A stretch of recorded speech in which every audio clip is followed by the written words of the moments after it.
te sondar e te conhecer. Os seus ouvidos estão atentos para ouvir o teu clamor.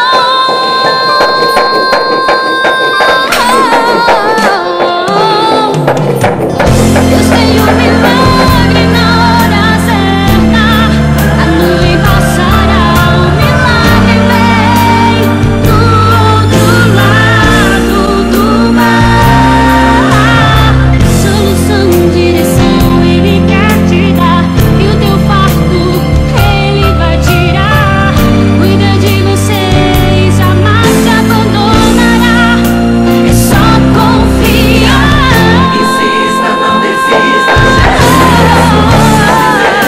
Deus é contigo, vai em frente, da tua nunca promessa. perca a sua Nossos fé. primos, a Débora e o Wellington, e esse bebê com sangue precioso de nosso Senhor e Salvador Jesus Cristo, do autor da nossa vida, do consumador da nossa fé. Cobrimos esse ministério que o Senhor deu a eles para as nações, Senhor, e lá em nome de Jesus. Sejam benditos, sejam prósperos, sejam renovados. Pai, renova a saúde da Débora. Derrama sobre ela o teu amor, as tuas proteínas, as tuas vitaminas, os teus sais minerais. Visita agora o seu útero, o seu ovário, a sua placenta, Pai querido. Nós repreendemos todo o roubo do inimigo em nome de Jesus nessa gravidez. Nós profetizamos a tua vida no útero da Débora.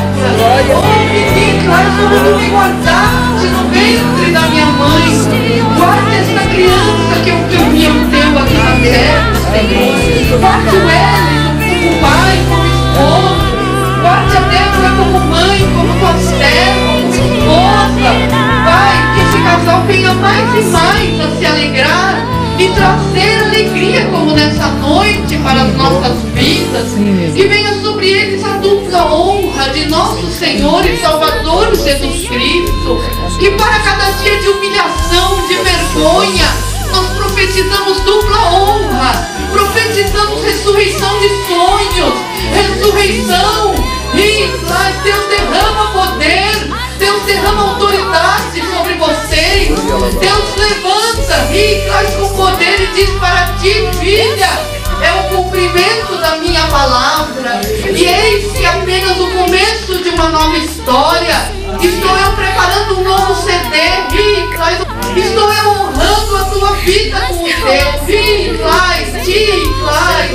Venha sobre ti a prosperidade do Altíssimo, Débora.